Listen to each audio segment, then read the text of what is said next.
नमस्कार, मी पुष्पा गांगर्डे. आई तुमच्या संवादाची सोबती या यूट्यूब चॅनलमध्ये तुमचं सहर्ष स्वागत करत आहे. आता स्पीच थेरपी देताना त्याच्यामध्ये आपण ती कशा प्रकारे दिली पाहिजे याविषयी आपण हे व्हिडिओ बनवत आहोत या चॅनलमध्ये. त्यामध्ये आपल्याला बाळाला स्पीच थेरपी द्यायची म्हणजे बाळाला बोलायला शिकवायचे आणि बाळाला बोलायला शिकवायचे पण आणि बाळाला ते कृत्रिम पण वाटलं नाही पाहिजे. त्यामुळं आपण नॅचरली ज्या बाळांना आईवडिलांचं किंवा घरातील लोकांचं संभाषण ऐकूनच बोलता येतं अशा प्रकारेच त्या बाळाला स्पीच थेरपी द्यायची पण आहे आणि त्याला कळलं पण नाही पाहिजे की मला हे काहीतरी वेगळ्या प्रकारचं शिकवतायत. आपण नॅचरल बाळ ज्या पद्धतीने सगळ्या कृती करताना आई आणि इतर लोकांचे जे संभाषण आहेत ते संभाषण वारंवार ऐकून ती भाषा शिकलेलं असतं. त्याच पद्धतीने आपल्याला संभाषण हे कृत्रिम करायचे म्हणजे त्या घटनेवरती आधारित आपल्याला तेच वाक्य किंवा जास्त आवर्जून लक्ष देऊन संभाषण करून त्याला ऐकवायचे, परंतु ते कृत्रिम नाही वाटलं पाहिजे. म्हणजे आपण कसं औपचारिक शिक्षण घेतो, जसं की पुढे बसला त्याला आपण शिकवतोय, त्याला असं फिलिंग आलंय की मला आई काहीतरी शिकवतीये, असं आलं नाही पाहिजे. म्हणजेच मग आपण काय करायला पाहिजे की कृतीतून शिकवायचे. आता कृतीतून शिकवण्यासाठीच आपण यामागचे सर्व व्हिडिओ आई स्वयंपाक करताना कशा प्रकारे बाळाला त्यामध्ये सहभागी करून घेतलं पाहिजे आणि त्या सहभागात त्याला भाषा शिकवायची आहे. आईने मात्र ते कृत्रिम पद्धतीनेच आपण काल काय शिकवलं, आज आपल्याला काय शिकवायचं आहे, हा पोर्शन तिच्या डोक्यामध्ये असला पाहिजे. ती गोष्ट जी शिकवायची, जी घटना आहे, जी कृती चालू आहे, त्या कृतीविषयी आपल्याला काय काय बोलायचं आहे याविषयी आईची मात्र तयारी झालेली असायला पाहिजे. आता स्वयंपाक करताना आपल्याला पहिली काही सवय नसती की आपण प्रत्येक गोष्ट बोलत नाही, ती कृती डायरेक्ट करत असतो. ज्या घरात इतर व्यक्ती आहेत त्याच्यामध्ये संभाषण साधलं जातं, काय भाजी करू, कर बटाट्याची भाजी, किती करू, 2 बटाट्याची कर, असे एक्झाम्पल. पण जर ज्या कुटुंबामध्ये ती एकटी स्त्री राहत आहे तर ती तिच्या पद्धतीने आपल्याला जेवढं पाहिजे तेवढं ती घेणार, त्याच्यामुळे संभाषणाचा विषय येत नाही आणि ते बाळाच्या कानावर जाण्याचा पण प्रश्न पडत नाही. आणि त्याच्यामुळंच काही नॉर्मल मुलं पण असे आहेत की ज्या घरात संभाषणं कमी होतात ती मुलं ही बोलत नाही आहेत, ती वाक्य कमी बोलतात किंवा उशिरा बोलत आहेत, यासारखे आपल्याला आता बरेच उदाहरणे पाहायला मिळत आहेत.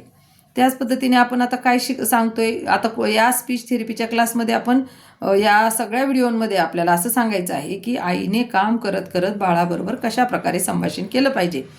सर्व संभाषण करत करत आपण आता स्वयंपाकघरातील भाजी, नाश्ता, चहा झालेला आहे. आता आपण भाकरी करताना काय संभाषण केलं पाहिजे याविषयी पण व्हिडिओ बनवलेला आहे. तर आज आपण पोळ्या म्हणजे चपाती बनवताना काय संभाषण केलं पाहिजे याविषयीचा व्हिडिओ बनवणार आहोत. आता आपण चपाती बनवायची म्हणजे चपाती बनवण्यासाठी ज्या प्रकारचा आपल्याला जी भांडी वगैरे लागत आहेत तर भांड्यांचा व्हिडिओ आपला अगोदरच झालेला आहे. ती भांडी घेताना त्याला कशा प्रकारे भांडी शिकवायचे. मग आपण आता परात, लाटणं, पोळपट घेतलं, डब्बा कुठे ठेवलेला आहे, लहान आहे का मोठा आहे, ह्याचं पण संभाषण आपलं कसं शिकवायचं ते झालेलं आहे. ते प्रत्येक वेळेस भाजी करताना काही घ्यायचं असू, नाही तर भाकरीच्या पिठाचा डबा असू, चपातीचा पिठा, त्या प्रत्येक डब्बा घेतानाच ते संभाषण आपल्याला, चहा पावडर साखरचे डबे असले तरी ते संभाषण करायचे. त्यातून बाळाला तो डब्बा लहान कोणता, मोठा कोणता, त्याचं ठिकाण काय आहे ठेवलेलं आणि तो डब्बा त्याच्या ओळखीचं, ते ठिकाण ओळखीचं झालं पाहिजे की चहा आणि पावडरचा डब्बा पाहिला तर तो कुठे असेल, गव्हाच्या पिठाचा डब्बा कुठं असेल. म्हणजे हे ऐकून त्याला ते लक्षात पण येणार आहे आणि त्याच्यासाठी भाषा पण त्याला कळणार आहे. मग आता आपण भाकरी करतानाचं संभाषण झाले, चपाती करताना तो बघ काल आपण भाकरी केली होती ना त्या डब्याच्या शेजारी. तर आपण या व्हिडिओमध्ये आता काय नवीन शिकलो तर त्याच्या शेजारी हा शब्द समजतोय आपल्याला, त्या डब्याच्या शेजारी, आणि तो सारख्याच उंचीचा आहे असा तो गव्हाच्या पिठाचा डब्बा आहे.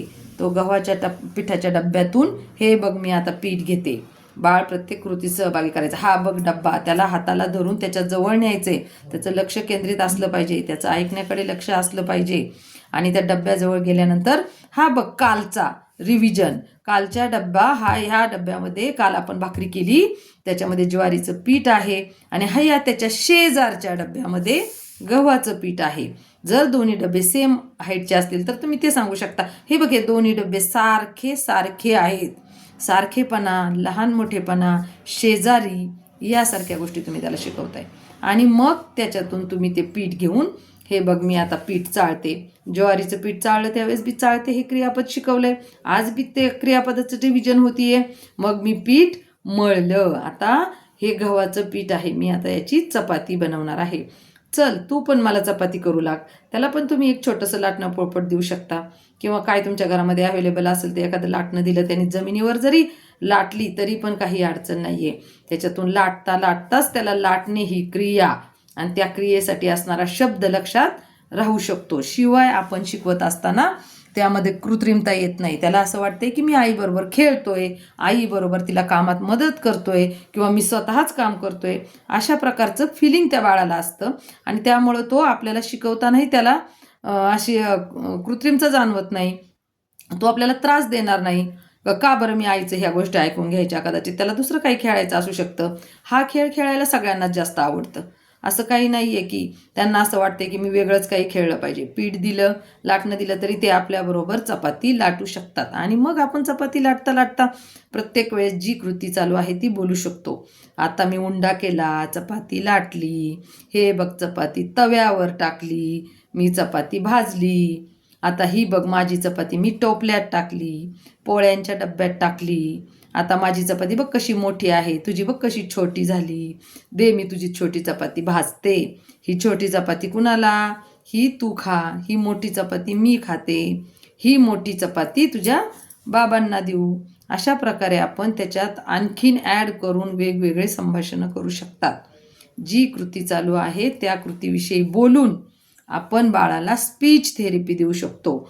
आणि या स्पीच थेरपीनेच मुले चांगल्या प्रकारचे नॅचरलीच शिकून नॅचरल बॉन्डिंग तयार होऊनच ते चांगले संभाषण करतात. याची खूप सारी उदाहरणं माझ्याकडे आहेत बी. त्यापैकी 2-4 व्हिडिओ त्या पालकांचे, मुलांचे आपण या चॅनलवरती अपलोड केलेले आहेत. ते पण तुम्हाला या चॅनलवरती पाहायला मिळतील की ते मुलं किती नॅचरल पद्धतीने बोलत आहेत. आणि जेव्हा कृत्रिमता येते तेव्हा मुलांना शिकवायला पण आपल्याला प्रॉब्लेम होतो. कुठलंही इतकं लहान मूल शिकणं म्हणजे ते इतकं हे नसतं की त्याने आपल्या आईने शिकवावं आणि मी लगेच ऐकून शिकावं.